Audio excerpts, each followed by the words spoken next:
Un saludo. Esta grabación es una clase de repaso, de apoyo para el curso de Introducción a la Economía.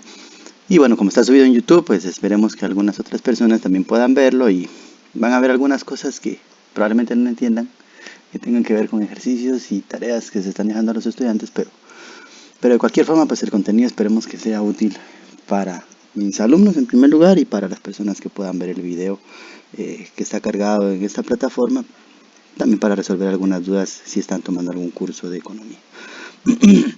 Bueno, esta clase más o menos tomará 45 minutos, una hora. Vamos a tratar de explicar en términos generales pues, los puntos que aparecen en esta primera diapositiva, que nos dan los temas que vamos a abordar ahorita. Y ahorita vamos a hablar a grandes rasgos de macroeconomía. Macroeconomía por sí mismo puede ser incluso 3 cursos en una misma carrera. Hay especialidades en esto, hay maestrías, hay doctorados en esto. Pero aquí vamos a dar algunas pequeñas pinceladas sobre el tema. Bueno, en primer lugar entendamos, ¿qué es la macroeconomía? La macroeconomía dice que, bueno, este es un párrafo que se toma del libro de Francisco Mochón, Principios de Economía, que es el que se está utilizando en el curso.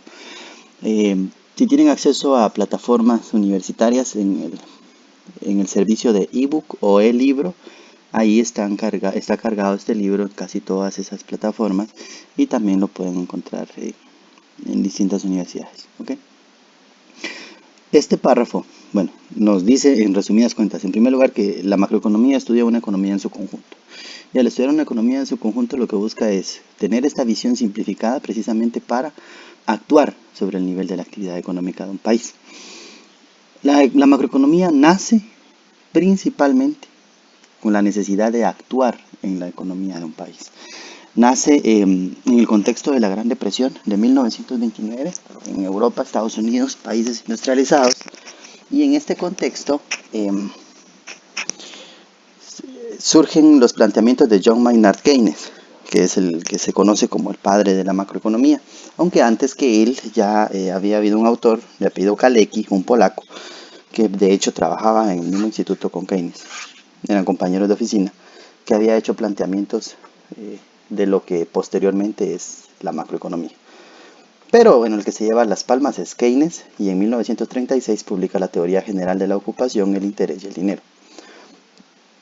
Surge en el contexto de la Gran Depresión y surge con la necesidad de implementar acciones para intervenir en la actividad económica. Los planteamientos teóricos antes de esta teoría general de la ocupación, el interés y el dinero, los que dominaban pues decían de que el mercado se autorregulaba, igual como sucede en las ideologías dominantes a partir del 1980 hasta la fecha, que nos dicen de que los mercados se van a autorregular. Este video lo estamos grabando en el contexto de la pandemia del coronavirus, el COVID-19, y las economías se están hundiendo. No se van a autorregular. Lo único que sucede con estos mecanismos de oferta y demanda, equilibrio de mercado, es que si sucede un shock, el mecanismo se pone en acción y va a llegar al equilibrio aunque sea con altos niveles de desempleo o con altos niveles de hambruna o etcétera, etcétera. Porque el mecanismo es, digámosle, tonto o no sensible socialmente. Y la economía, recordémonos que es una ciencia social.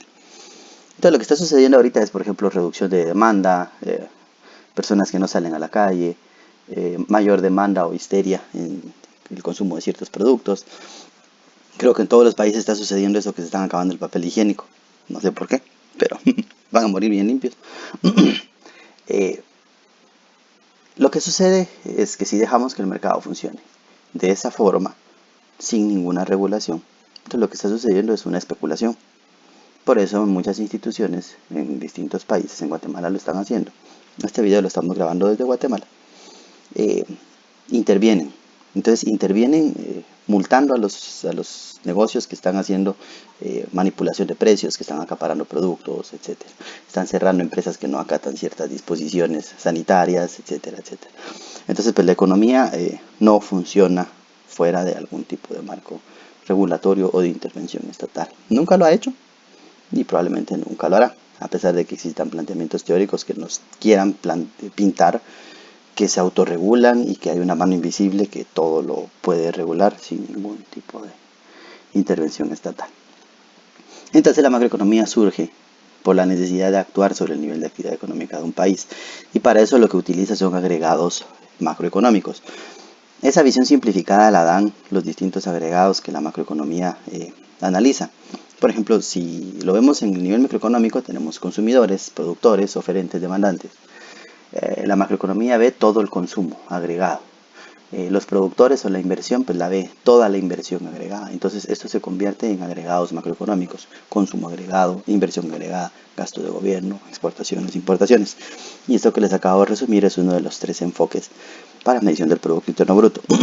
Si surge sobre la necesidad de actuar en la actividad económica, entonces la macroeconomía es en esencia una ciencia que busca apoyar la acción política. Por eso casi siempre cuando empezamos cursos en casi todos los libros de macroeconomía, cuando se empieza a dar una introducción siempre se suele hablar de la política macroeconómica. Y la política macroeconómica no es ni más ni menos que un conjunto de acciones a distinto nivel de distintas instituciones gubernamentales que buscan influir en la marcha de la economía en su conjunto. Entonces depende cómo funcione la institucionalidad de los países donde lo están viendo, pero en el caso de Guatemala, por ejemplo, estamos en Centroamérica y aquí tenemos un sistema de integración centroamericana. Entonces hay algunos órganos que son supranacionales, por ejemplo el sistema de integración económica centroamericana, que es presidido, llamémosle presidido, dirigido por el Consejo de Ministros de Economía. Ellos toman decisiones de política económica, principalmente en el ámbito comercial, aduanero, de la región. Entonces, desde ahí se toman ciertas decisiones que tienen que ver con política económica y macroeconómica, principalmente comercial. A nivel muy local, por ejemplo, las municipalidades en el país tienen autonomía y por el uso de esa autonomía municipal, varios municipios en el país, principalmente en el occidente, han prohibido el uso de bolsas plásticas. Y esas son medidas gubernamentales que buscan desincentivar el consumo de un producto que se considera nocivo para el medio ambiente. Así que estas medidas gubernamentales podrían ser de distinto nivel. El asunto es que cuando lo reducimos a política macroeconómica, pues estamos hablando de actividades o medidas que buscan influir en la marcha de la economía en su conjunto. Y persigue 3 grandes objetivos. Estos que están acá son los 3 grandes objetivos. Incidir en el nivel de producción, incidir en el nivel de empleo y en la estabilidad de precios. Por ejemplo, en cuanto a nivel de producción, el objetivo de la macroeconomía o de la política macroeconómica es altos niveles de producción o mantener creciendo el nivel de producción. Es a lo que le llamamos crecimiento económico. Este crecimiento de la producción no necesariamente es positivo. Hay algunos planteamientos o posturas que, por ejemplo, desde el punto de vista social o ambiental, abogan porque se reduzcan ciertas actividades económicas que son nocivas para la sociedad. Y en efecto, pues la economía, al ser una ciencia social, busca elevar el bienestar de los seres humanos. Si hay una actividad económica que sea nociva, por ejemplo, la minería a cielo abierto, que en Guatemala ha ocasionado muchos problemas desde el punto de vista social, confrontación social, conformación incluso de grupos armados que defienden intereses de empresas transnacionales, conformación de otros grupos armados que defienden intereses a nivel comunitario. Eso ha pasado en algunos lugares. La contaminación medioambiental. Aquí tenemos el problema de la minería, pero es a cielo abierto, y al ser a cielo abierto se hace con cianuro. El cianuro es literalmente un veneno y es una tecnología que está prohibida en los países de origen de estas empresas. Entonces, la duda es, si está prohibido en sus países, ¿por qué lo vienen a hacer a otros países? Bueno, porque resulta que el término República Bananera aplica para Guatemala y para varios países de América Latina. Y son estados débiles, con gobiernos proclives a la corrupción. De hecho, el índice de percepción de corrupción de Transparencia Internacional nos ubica bastante mal. Al suceder esto, tenemos actividades económicas que, a pesar de ser nocivas, se contabilizan como crecimiento de la producción. Por lo tanto, si existen acciones, por ejemplo, jurídicas o legales o sociales o políticas, que traten de bloquear este tipo de actividades nocivas para las personas de unas comunidades, se suele decir de que se va a afectar a la actividad económica en general. Cuando se pasa a hablar de la economía sin tomar en cuenta a las personas, es cuando se suele criticar a la economía de ser economicista. Entonces es de las cosas de las que nos tenemos que cuidar. No todo crecimiento es bueno. El otro objetivo de la política macroeconómica es mantener un elevado nivel de empleo y un bajo nivel de desempleo. Y aquí ponemos entre paréntesis el término voluntario, porque también ustedes, si profundizan en el tema, podrán encontrar que hay algunos teóricos en economía que suelen hablar de que el desempleo es voluntario. Y detrás de eso hay un trasfondo ideológico, porque se resume o se trata de reducir a la oferta y demanda de trabajo como el mercado de trabajo. O sea, a los trabajadores como una mercancía que se ofrece en un mercado de trabajo y que es demandado por empresas que producen, que lo van a utilizar como un insumo más para su producción.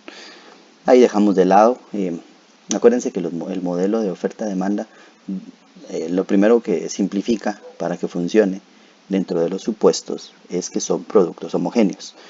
Si estamos hablando de mercado de trabajo, entonces estaríamos hablando que son productos homogéneos. Por lo tanto, son trabajadores con las mismas cualificaciones, teóricamente. De esa forma, se suele hablar de que el que no tiene trabajo es porque no quiere. Son unas frases populares que creo que en toda América Latina suenan. Y eso deja de lado que hay cualificaciones distintas para trabajos distintos. Usted no puede esperar que una persona que tenga el bachillerato, o que en Guatemala es bachillerato, en otros países sería la preparatoria, 12 años de escolaridad formal, quiera aceptar y acceder a un trabajo, por ejemplo, como mesero, cuando esos trabajos por lo general deberían de aceptarlo, deberían de estar dirigidos a personas con menor nivel de instrucción, 6 grados de escolaridad formal, 9 grados de escolaridad formal.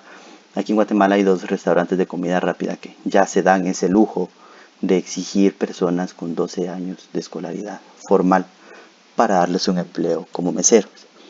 Entonces, detrás de todo esto siempre hay un trasfondo ideológico. Bueno, lo que sucede es que el objetivo macroeconómico es mantener un elevado nivel de empleo o un bajo nivel de desempleo. No vamos a entrar en detalle en esto del bajo nivel de desempleo, lo único que teóricamente está dividido en 3 tipos de desempleo.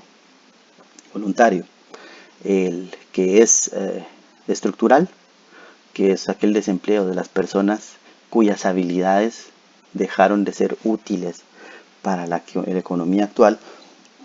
Pongamos el ejemplo de los telegrafistas, las personas que sabían utilizar telégrafos y enviar los telegramas, lo hacían utilizando clave Morse.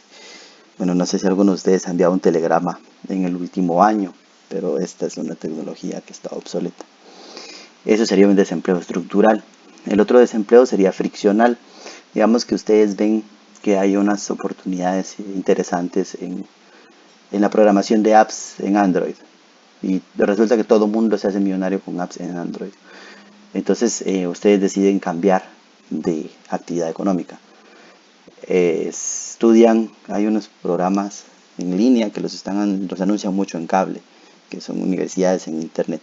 Y usted estudia programación de aplicaciones en Android. Entonces renuncia a su trabajo. Mientras usted trata de reubicarse en la actividad económica de programación o creación de aplicaciones, usted va a estar en desempleo. Esa fricción de movilizarse de una actividad económica a otra es lo que se conoce como desempleo friccional. Y existe otro desempleo que es el desempleo cíclico. El desempleo cíclico es el que está asociado a los ciclos económicos, a los ciclos de producción, ciclos del nivel general de precios, etc. Los ciclos económicos cuando hay expansión, auge, recesión, depresión económica. Eso se ve un poco más avanzado en otros cursos de economía. Y finalmente, el tercer objetivo macroeconómico es la estabilidad del nivel general de precios. Bueno, antes de que se me escape, en el desempleo en Guatemala, lo que se utiliza como indicador para medir el desempleo es la tasa de desocupación abierta o tasa de desempleo abierto. En crecimiento de la producción, el que se usa es el Producto Interno Bruto Real o a precios constantes o a precios de un año base. Se saca la tasa de crecimiento del Producto Interno Bruto, PIB. En el desempleo se saca el porcentaje de personas que no trabajan ni por cuenta propia en ninguna actividad económica, pero están buscando un empleo, sobre el total de la población económicamente activa. En Guatemala el desempleo es muy bajo, está entre el 2 y el 3%. Y ahí decimos, bueno, nos sorprendemos, ¿no? Porque en todos los indicadores de Guatemala sale, todos los indicadores sociales y económicos de Guatemala sale muy bajo, con algunas muy contadas excepciones. Pero ¿por qué sale tan bien en cuanto a desempleo? O sea, el desempleo es realmente muy bajo. En cambio, los otros indicadores que menciono que son bajos, me refiero a bajo nivel de vida de la población, malas condiciones socioeconómicas de vida.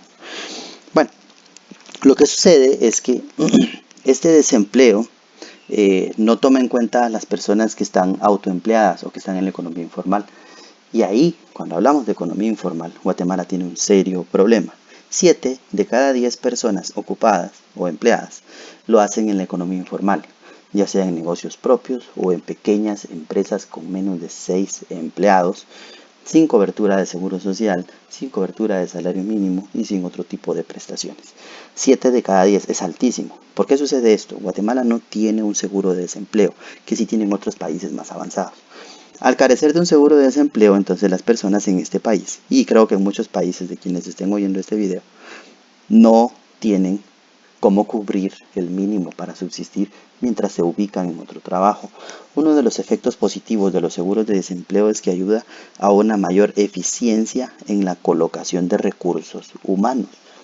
O sea, usted no se va a ver en la desesperación de, a pesar de tener un bachillerato, tener que ser mesero, y no estoy degradando para nada el empleo de mesero. Entonces es que para hacer ese trabajo usted no tendría que haber estudiado 12 años, tendría que haberse formado en otras cosas, aquí, habilidades blandas, atención al cliente, esas cosas, pero no 12 años de formación. Entonces lo que sucede es que si no tenemos un seguro de desempleo, la gente por desesperación empieza a ubicarse en actividades económicas en donde se subemplean sus actividades, sus capacidades, perdón. Eso nos lleva a otro indicador del mercado laboral, que así se le llama al mercado laboral. Es el subempleo visible e invisible. El visible, pues, es una estimación del porcentaje de personas que trabajan menos horas que las que desearían o que las que la legislación establece. En el caso guatemalteco son aquellas personas que en el sector privado trabajan menos de 44 horas a la semana y en el sector público trabajan menos de 40 horas a la semana. Y esto es por regulaciones del mercado laboral o regulaciones de legislación laboral. En cambio, el desempleo invisible, por eso es invisible, no se logra estimar, y son aquellas personas que están ocupadas en actividades por debajo, que tienen requerimientos por debajo de las capacidades que la gente tiene. Y es el ejemplo que les ponía de los restaurantes de comida rápida en este país, que contratan personas con un mayor nivel educativo de lo que ameritaría el puesto. Ahora sí, vámonos a la estabilidad del nivel general de precios. El tercer objetivo de la política macroeconómica es la estabilidad del nivel general de precios, y en este sentido lo tendríamos que resumir en precios internos y precios externos. Según el esquema de política monetaria que tenga un país, la política monetaria puede establecer sus metas a nivel de precios internos, o sea, inflación, y a nivel de precios externos, es decir, tipo de cambio. Cuando lo hacemos a nivel de precios internos, existe un esquema bastante difundido en distintos países que se llama metas explícitas de inflación. Entonces las autoridades monetarias establecen como objetivo de estabilidad de nivel general de precios una meta explícita de inflación y se establecen rangos dentro de los cuales las autoridades se comprometen a mantener la inflación estable. La inflación generalmente es medida a través del índice de precios al consumidor. En el caso de Guatemala lo estima el Instituto Nacional de Estadística. El sitio web es ine.gov.gt.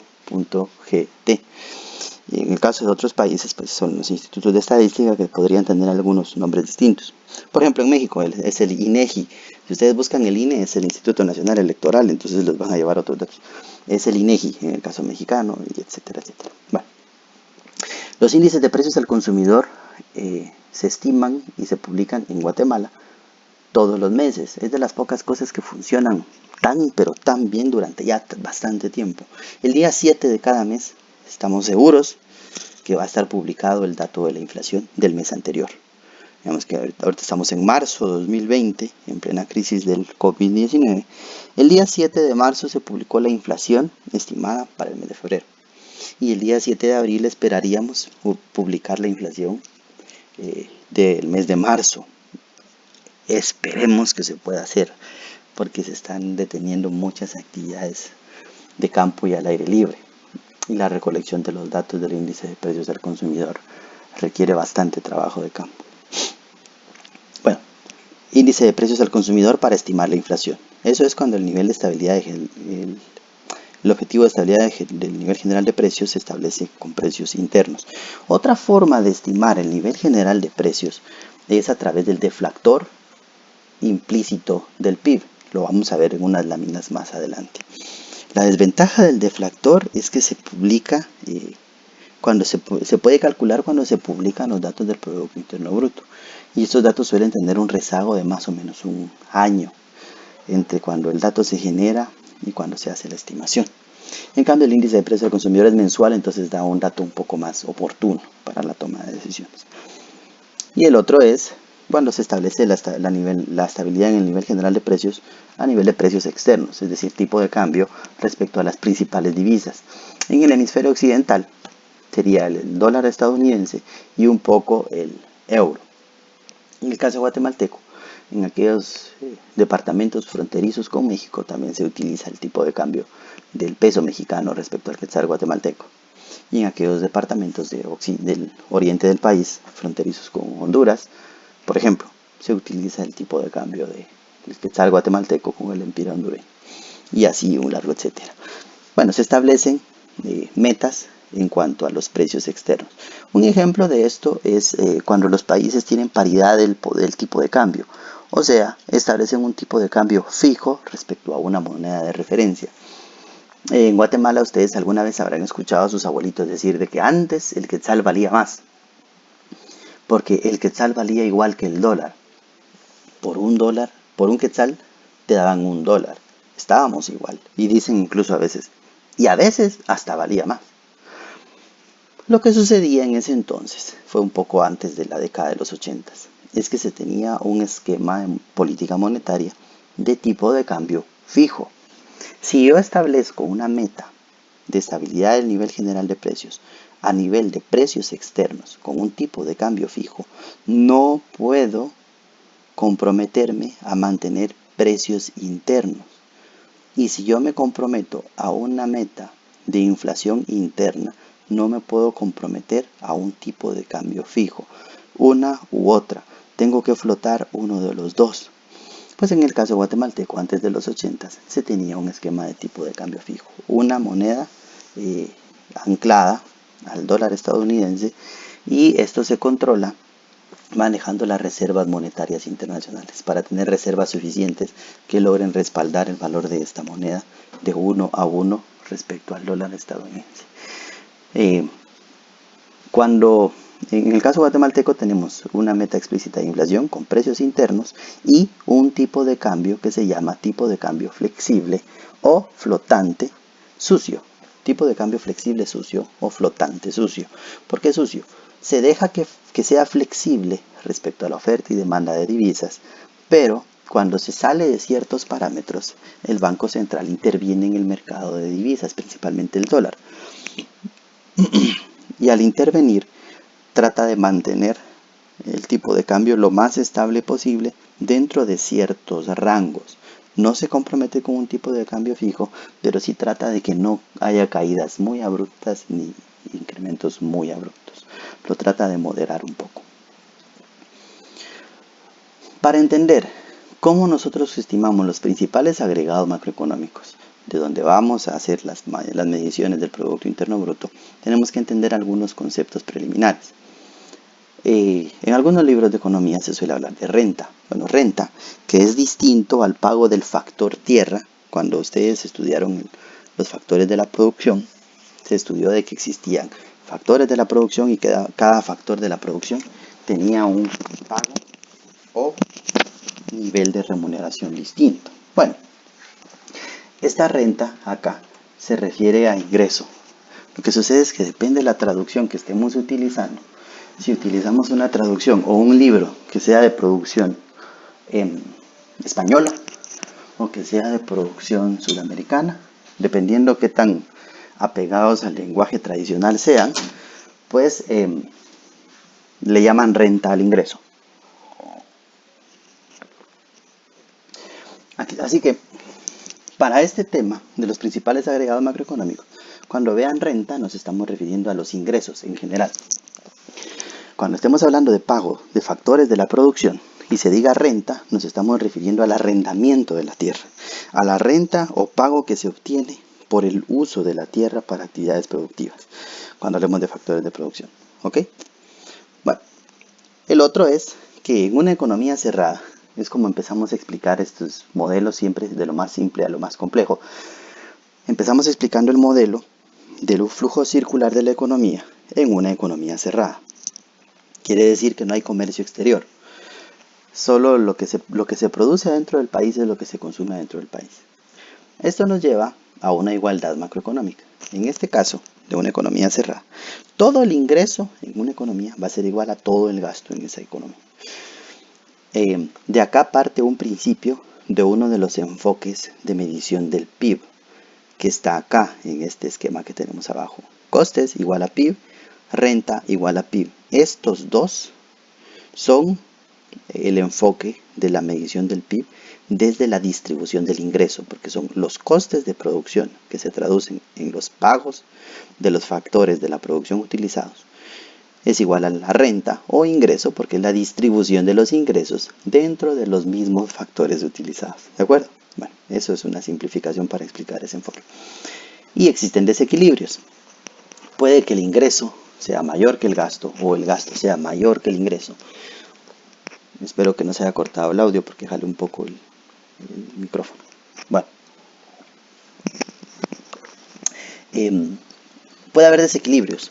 Entonces tenemos un ahorro, lo cual significa que tenemos recursos para poder invertir más hacia adelante, hacia futuro. O tenemos un desahorro. Cuando tenemos un desahorro, lo que estamos diciendo en pocas palabras es que hay una deuda.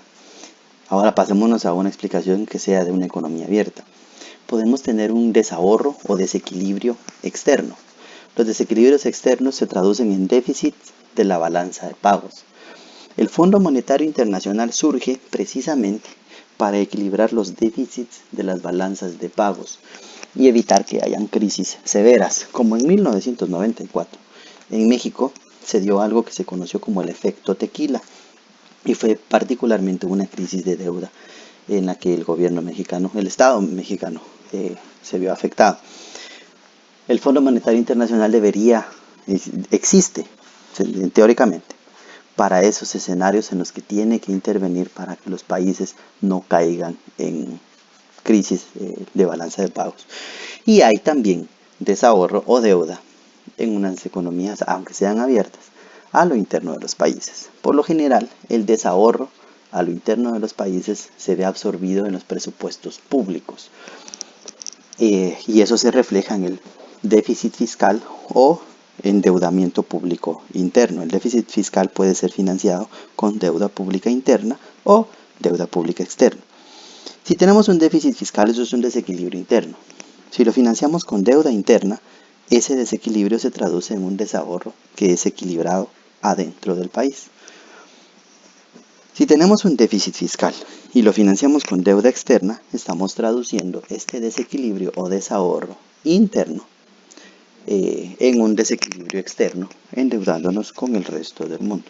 Eso lo vamos a ver cuando veamos la balanza de pagos. Quienes tienen la presentación en físico, pues aquí no lo vamos a poder poner en el video que vamos a colgar en YouTube. Si dan a clic acá, hay un esquema circular de la economía que se explica un poquito con más detalle. ¿Para qué nos sirve este flujo circular de la economía? Bueno, este esquema sale del libro de Mochón que ya les mencioné, que es el que estamos usando en este curso, ¿ok? Es una imagen tomada del libro. Créditos al autor. Bueno, el flujo monetario es el que está en punteado. El flujo negro La flecha negra es el flujo real. Esta línea punteada nos ilustra el flujo monetario o de dinero que va como pago a lo que estamos recibiendo. La flecha va al revés en el flujo real. ¿Por qué le llamamos flujo real? Porque aquí van cosas reales. Van tierras, recursos, trabajo, capital, máquinas. Y estamos recibiendo bienes y servicios tangibles, materiales. Y como pago estamos entregando moneda. Este es el flujo monetario. Si nosotros lo vemos así, lo simplificamos, en un lado los hogares, en otro lado las empresas, y tenemos un mercado, aquí arriba no está señalado, en otros esquemas lo señalan, un mercado de bienes y servicios, y aquí abajo un mercado de factores de la producción. El mercado de bienes y servicios, las empresas proveen bienes y servicios a los hogares, y en el mercado de factores, los hogares proveen factores de la producción a las empresas. Ojo, hay hogares que son propietarios de estas empresas. Entonces el esquema se completa al decir que lo que estamos entregando es capital, que es un factor de la producción, propiedad de los hogares que trasladan a las empresas, que son otras personas, pero serían jurídicas. Aunque se trate de empresas individuales. Trata de ilustrar esta relación. Y como regreso, recibimos salarios, intereses, etc. Ingresos en los hogares. Entonces, la desigualdad en la distribución del ingreso en los países tiene su origen originalmente en la desigualdad de dotación de factores de la producción. Ahora pregúntense ustedes, de los factores de la producción, tierra, trabajo y capital, en su hogar, ¿cuál de estos factores de la producción tiene? Ojo, capital no es un poco de dinero que yo tengo en el banco. Un capital llega a ser cuando es dinero que se encuentra invertido en una actividad económica. Tierra tampoco es el terreno donde ustedes viven, sino que es tierra o recursos naturales que pueden ser dedicados a una actividad económica. Y trabajo, ese creo que sí está bastante claro. Ok, veamos la dotación de factores que tienen los hogares. En la medida en que un hogar tenga dotación de más factores de la producción o mejores calidades o cualidades en estos factores de la producción, de esa forma va a recibir remuneraciones. Y estas remuneraciones que recibe determinan el nivel de renta o ingreso que recibe cada hogar. A nivel global es toda la renta o ingreso que reciben todos los hogares. Este origen es el que nos da los resultados de por qué hay tanta desigualdad en la distribución de ingresos en toda América Latina y particularmente en Guatemala.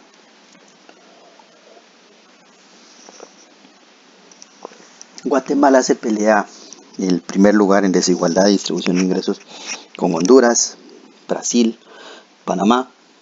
Creo que Haití no entra en esa medición. Siempre que entra Haití en alguna medición de indicadores sociales, beneficia a Guatemala, porque Guatemala siempre está en el último lugar y a excepción de Haití, siempre es el penúltimo.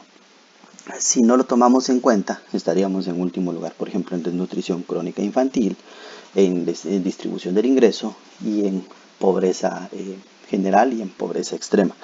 Es por poner unos ejemplos.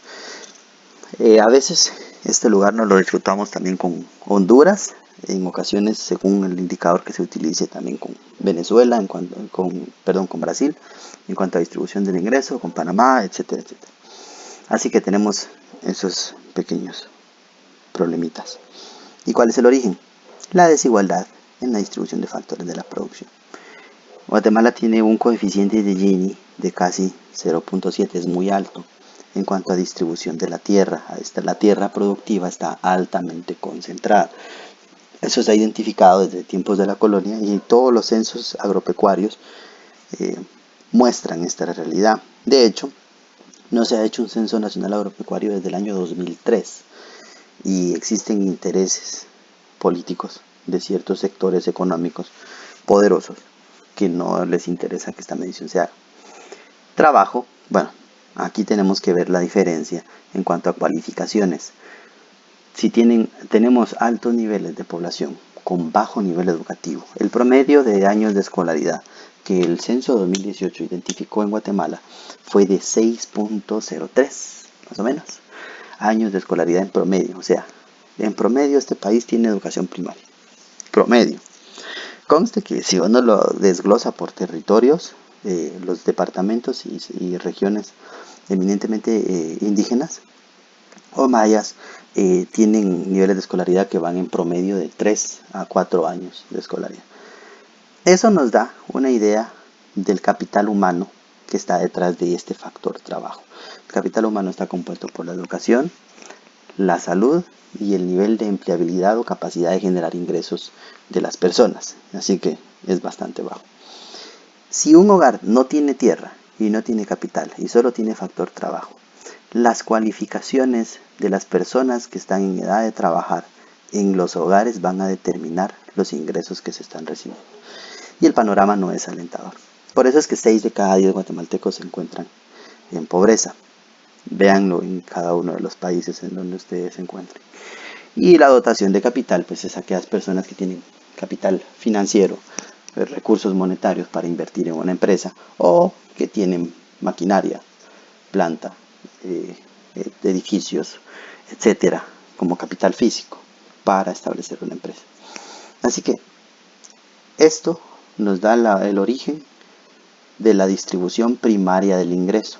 Y la distribución primaria del ingreso, el mercado no la va a corregir. Se suele decir de que el mercado es un eficiente distribuidor de recursos. Lo único que hace es una eficiente asignación de recursos en las actividades económicas que son más rentables. Pero esta dotación original no la determina el mercado.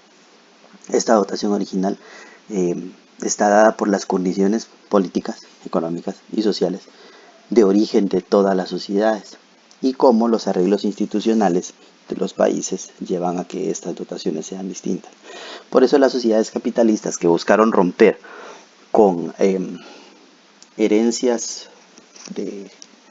coloniales, podríamos decir, o imperiales, en el caso, por ejemplo, japonés, todas estas economías implementaron, para romper con las economías tipo feudal, siempre lo que implementaron fueron reformas agrarias, pero reformas agrarias bien hechas.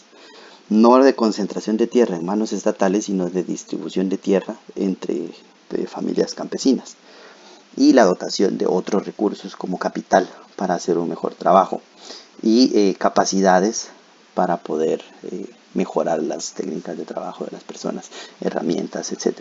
Entonces, esa ruptura con modelos semifeudales de producción se ha llevado a cabo en todos los países que han implementado reformas agrarias y son países capitalistas exitosos. Dos ejemplos claros, ya decía Japón y Corea del Sur. Estados Unidos no lo necesitó porque no fue un territorio que estuviese dominado por una corona. Era una colonia de la corona inglesa y se independizaron. Eso es algo un poco distinto. Por cierto, el libro de James Robinson y Daron Acemoglu, el por qué fracasan los países, tiene una buena forma de ampliarse en este tema. Ok, ¿cómo medimos la producción de un país? Se mide a través del Producto Interno Bruto. Primero, demos la definición de qué es el Producto Interno Bruto. Es el valor monetario de los bienes y servicios finales que se producen en un país en un determinado periodo de tiempo. Ahora desglosémoslo. Primero necesito que haya valorización monetaria. ¿Por qué? Porque en el PIB yo voy a sumar peras con manzanas, con zapatos, con camisas, con pantalones, con computadoras, con sillas, con camas, con mesas. No puedo sumar peras con manzanas. Para poderlo sumar, necesito convertirlo todo a una misma unidad. Y aquí lo que usamos es unidades monetarias. Así que todo lo convertimos en dinero. Vale. Lo convierto todo en dinero porque tengo necesidad de sumar peras con manzanas. Pero al convertirlo todo en dinero, me va a introducir un problema que vamos a ver más adelante. Producto quiere decir que vamos a medir los bienes y servicios finales, no los bienes y servicios intermedios. Al decir bienes y servicios finales nos referimos a aquellos que van directo al consumo o al uso final, al destino final. Puede ser un bien de consumo o un bien de inversión que va a servir para otra actividad productiva como un capital, un bien de capital, pero no como un insumo. Al decir bienes y servicios finales, lo que estoy quitando son los bienes y servicios intermedios o consumo intermedio. O sea, aquellos bienes que otra actividad económica produjo, pero que en esta actividad económica en la que yo me encuentro, por ejemplo, yo estoy usándolos como un insumo. ¿Por qué lo quito? ¿Por qué no tomo en cuenta estos insumos? Porque eso duplicaría el valor de la producción. Lo vamos a ver un poco más adelante. Al decir interno, nos referimos a que es un producto producido, valga la redundancia, adentro de las fronteras de un país. Hay otros países que usan el Producto Nacional Bruto. En Guatemala usamos el Producto Interno Bruto. Es lo que se produce dentro de las fronteras de Guatemala sin importar la nacionalidad de quien lo está produciendo, de quien es el dueño de los factores de producción. Otros países usan el Producto Nacional Bruto, que es la medición de lo que se produce con los factores de la producción, propiedad de nacionales de ese país, sin importar en qué país se encuentren físicamente. Hay países a los que les conviene hacer eso porque son países con altos niveles de inversiones suyas en el extranjero. Y en el caso guatemalteco no conviene hacer eso porque somos un país con altos niveles de inversiones de extranjeros en Guatemala y poco nivel de inversiones de guatemaltecos en otros países. Así que saldría más bajito. La diferencia entre el Producto Interno Bruto y el Producto Nacional Bruto es algo que se llama pago neto a factores de la producción. Al decir neto, restamos entradas por esos pagos y salidas por esos pagos. Así que es el neto de lo que el país paga y recibe de ingresos por pago de factores de la producción de los nacionales y de los extranjeros que están acá hacia afuera. ¿Okay? Y al decir bruto, quiere decir que no estamos descontando la depreciación de activos, de capital o de activos fijos en el proceso productivo. O sea, cuánto se depreció la maquinaria por producir lo que yo produje, valga la redundancia. Hay otros enfoques que hablan de que además de descontarse la depreciación en el PIB, se tendría que descontar el desgaste o uso o depreciación del capital verde o del capital natural. Cuánto estamos desgastando los recursos naturales por producir lo que estamos produciendo. O sea, en el PIB contabilizamos la producción de mesas, por ejemplo, y lo contabilizamos como la compra de la madera, cuánto le costó al aserradero trasladar la madera, vendérmela, etc. Pero no estamos contabilizando la depreciación de esos bosques que, si no fueron bosques manejables o sustentables, entonces lo único que hicimos fue desgastar el capital natural y eso no se está contabilizando. Entonces esos enfoques desde la economía ambiental, la economía ecológica, no los toman, dicen de que se debiese tomar en cuenta. Hay una postura, hay una propuesta que se llama la Ecological Footprint. La huella ecológica es una red que hace una estimación de la huella de carbono. Ellos calculan dos grandes indicadores. Uno es la huella de carbono y de ese enfoque se desprende el día. Ellos publican un día límite en el que cada país ha consumido todos los recursos que tenía disponible para todo el año. Entonces, por lo general, esa fecha suele caer en agosto, según el país del que se trate. Y hacen otro cálculo que es cuántos planetas Tierra se necesitarían por cada país para vivir con el nivel de consumo de los habitantes de esa sociedad. Entonces, por ejemplo, en Estados Unidos creo que se necesita una tierra y media o algo así. Está en Ecological Footprint Network. Pueden buscarlo y ahí está ese planteamiento. Bueno, hay distintas formas que se han intentado abordar el enfoque ambiental. Ahora, al decir que es una valorización monetaria, lo que tenemos que hacer es obtener el valor. El valor monetario que es igual al precio de cada bien o servicio por la cantidad de bienes y servicios producidos. Y aquí tenemos el problema. ¿Se recuerdan que lo que queremos es medir el crecimiento de la producción? Ese es el objetivo macroeconómico. Así que lo que yo quiero medir es el crecimiento de la cantidad, no del precio. Pero el PIB, para comparar peras con manzanas, tuvo que poner una valorización monetaria. Para salir de un problema nos metimos en otro, porque ¿cómo le hago para identificar el cambio en la cantidad? Tendría que anular el efecto de los precios. De ahí surgen estas dos grandes familias de Producto Interno Bruto, el PIB real y el PIB nominal. El Producto Interno Bruto real también es conocido como PIB a precios constantes o PIB constante, o PIB a precios de año base. Este PIB lo que hace es que calcula en el año original precio por cantidad, y a partir de este año en adelante el precio no va a cambiar. Por eso se llama que es el PIB del año base, con precios de año base. Este precio no va a cambiar. Lo que va a cambiar en adelante va a ser la cantidad. Si yo multiplico la cantidad cambiante por un precio que va a ser constante, en el cálculo del PIB voy a poder ver cómo cambia únicamente la cantidad y por lo tanto estimar el crecimiento de la producción. Y el original, que es el PIB nominal, que es el precio y la cantidad de cada año. La diferencia entre estos dos entonces es la eliminación del efecto de los precios. La diferencia entre el PIB nominal y el PIB real es el precio con el que se mide el PIB. De esto sale un indicador que ya lo mencionamos antes, que es el deflactor implícito del PIB.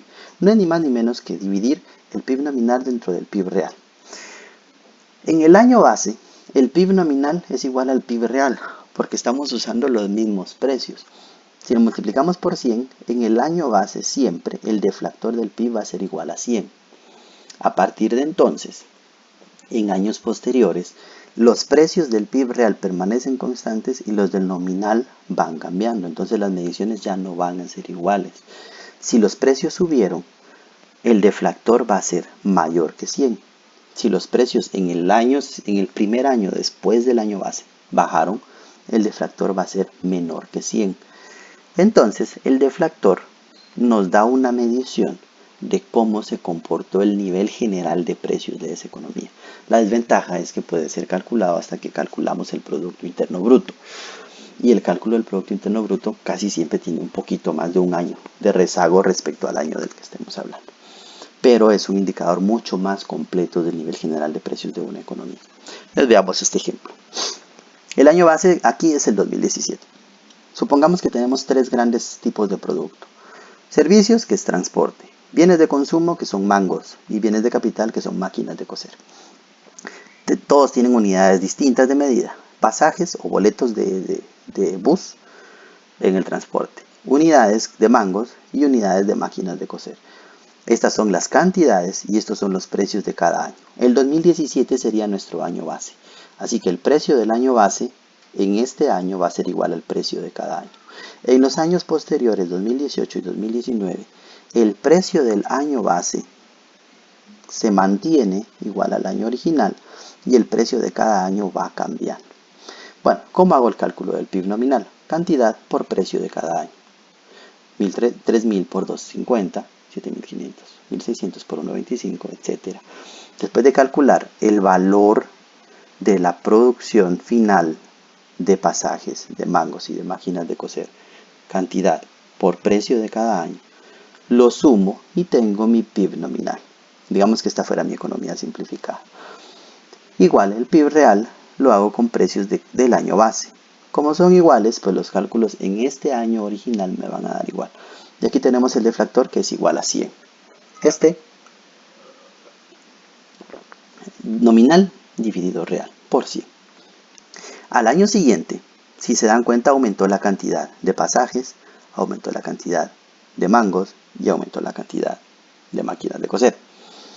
El pasaje no cambió de precio, los mangos subieron de precio y las máquinas de coser subieron de precio. Si yo no estuviese utilizando precios de un año base, solo calculo el PIB nominal y saco el crecimiento entre el PIB nominal de 2018 y el PIB nominal de 2017, me daría 19%. ¿Cómo saco una tasa de crecimiento de este tipo? Valor actual dividido valor anterior por 100 menos 100. O si lo hacen en Excel es valor actual dividido valor anterior menos 1 y le ponen el formato de porcentaje a la celda. Tendríamos un crecimiento del 19%, pero aquí estoy absorbiendo el aumento de cantidades y también el aumento de precios. Entonces esto no es crecimiento de producción. El crecimiento de la producción entonces lo voy a obtener del crecimiento del PIB real. Ahora sí, ¿aumentó la cantidad? Sí, pero uso el mismo precio. Da PIB real. ¿Aumentó la cantidad? ¿Subió el precio? Sí, pero voy a usar el precio del año base. Tengo aquí el valor. Aumentó la cantidad, pero uso el precio del año base. Y tengo esto acá. Tengo ese valor. Esa Q es de quetzales, ¿ok? Es la moneda guatemalteca. Tengo entonces el valor de todos los bienes y servicios finales producidos, pero a un precio de un año base. Divido esto, el PIB real dentro de 2018, dentro del PIB real 2017, por 100 menos 100. Y tengo un crecimiento del 8.4%. El deflactor, este PIB dividido dentro de este por 100, nominal dividido real por 100, me da 109.76.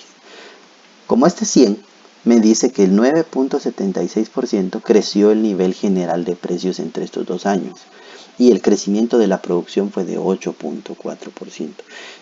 Esto menos esto debería dar el 9.76, pero no da igual porque hay ponderaciones detrás de todos estos cálculos, ¿de acuerdo? Bueno, pero se aproxima bastante. Ahora tenemos 2019. Tenemos crecimiento en cantidad de pasajes, crecimiento en cantidad de mangos, pero no cambiaron la cantidad de máquinas. Subió los precios se mantuvo los precios de los pasajes, bajaron los precios de los mangos, pero subieron los precios de las máquinas de coser. Entonces hacemos de nuevo el cálculo y este aumento de cantidades con precios se traduciría en un incremento de 14% en el nominal, pero no es crecimiento económico.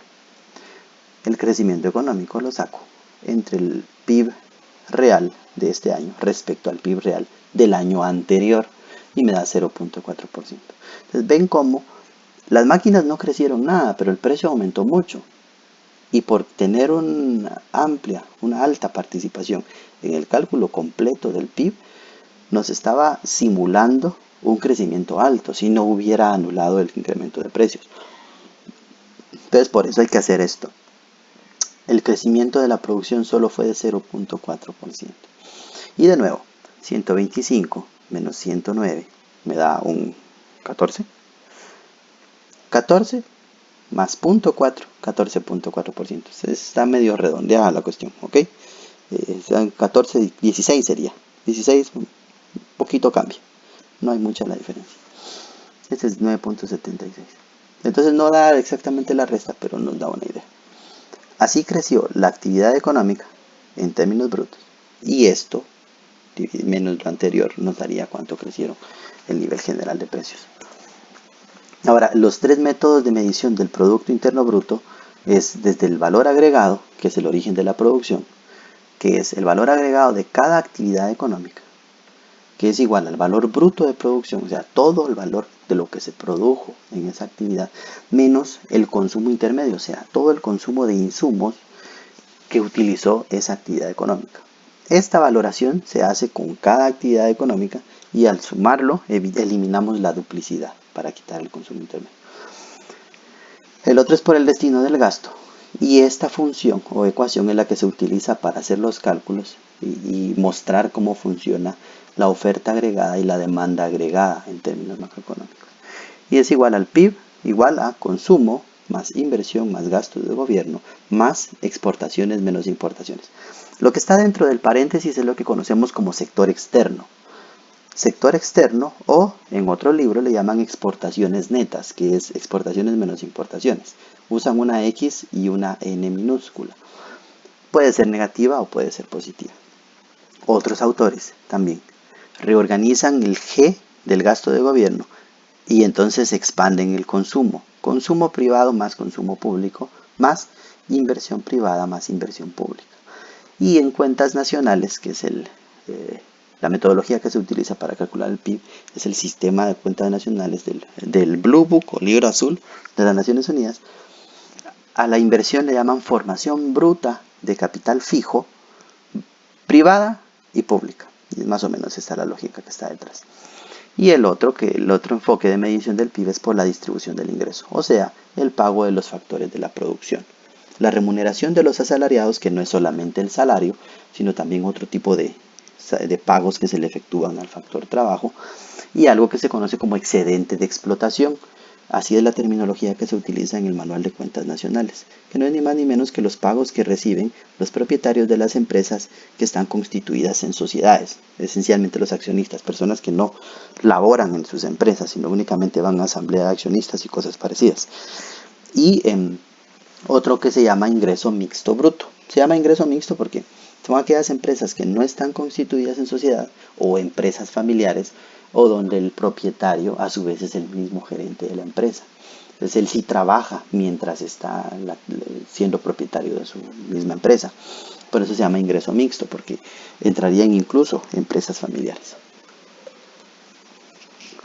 Los datos oficiales del año base 2001. En Guatemala el año base anterior era 2001. En 2019 se publicaron los datos del nuevo año base. El nuevo año base es 2013. Los datos del 2001 están disponibles en el link que aparece acá. Y los datos 2013 para mis alumnos los deben buscar. Es una tarea que deben efectuar. Buscar los datos del año base 2013. De todas formas, más adelante en la presentación van a encontrar un link en donde pueden hacer la descarga de estos datos porque hay que hacer un trabajo. Ahora, vamos a pasar un poco rápido con esto del crecimiento económico. Crecimiento económico no es lo mismo que desarrollo económico. El video iba a ser de 1 hora, faltan 4 minutos.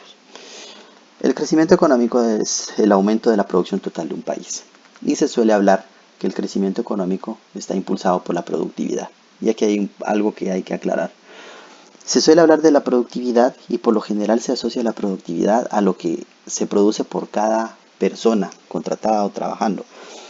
El asunto es que como medimos la productividad permanece uno de los factores constante y los otros varían. Si dejamos la productividad por trabajador, quiere decir que dejamos constante la cantidad, en un modelo matemático digamos, dejamos constante la cantidad de trabajadores y variaría el capital, la tecnología, la técnica o el adiestramiento que tiene que recibir este trabajador para que se obtengan más productos por cada unidad de insumo, llamémosle insumo a cada trabajador. El problema acá es que no se trata solamente de que el trabajador sea más productivo, sino que tiene que haber una serie de factores alrededor, más inversión en capital, mejor tecnificación, mejor organización de las actividades, incluso mejores condiciones ambientales en el lugar de trabajo. Si estamos hablando de una fábrica totalmente hacinada, sin ventilación, sin condiciones mínimas sanitarias, esa productividad se va a ver reducida a si tuviéramos una fábrica limpia, con buena ventilación, buena iluminación, buenas condiciones de trabajo. Eso haría también que se incremente la productividad. Entonces se suele hablar que el crecimiento económico tiene que ver con la productividad del trabajo. Ahora, eso se usa más como una excusa, al menos en el caso guatemalteco, por los sectores de élite económica, para no incrementar el salario mínimo, porque se dice que debiese estar atado a la productividad del trabajador. Y entonces se deja de discutir, se deja de lado todos los factores que debiesen modificarse para que esa productividad aumente y que por lo tanto no dependen únicamente del trabajador, que como prejuicio se suele decir que entonces son perezosos y quieren ganar más haciendo menos. Guatemala, como ya dijimos, es uno de los más desiguales en distribución de ingreso y en cuanto a distribución primaria del ingreso en el PIB medido por la distribución del ingreso, que es este pago de factores, menos de la tercera parte del Producto Interno Bruto va para el pago del factor trabajo, para remuneración de asalariados. Menos de la tercera parte va para la gran mayoría de la población. Es un 36% en las últimas cifras calculadas del PIB año base 2013 y venía en descenso hasta el 30% con el año base 2001. Empezó en 32% en el 2001 y ya venía por el 30% en el 2012. Con la nueva metodología se incrementa un poco la estimación del pago de factores de la producción, la remuneración de asalariados, y ha sido un poco dispar. Baja en unos años y sube en otros. Ahora, ¿el Estado puede incidir en el crecimiento económico? Sí, y eso lo podríamos dejar para una próxima clase, a través de política fiscal, política monetaria y política de rentas, bajo el supuesto que estas tres políticas pueden contribuir a la estabilidad macroeconómica y la estabilidad macroeconómica al crecimiento económico. Para mayores detalles pueden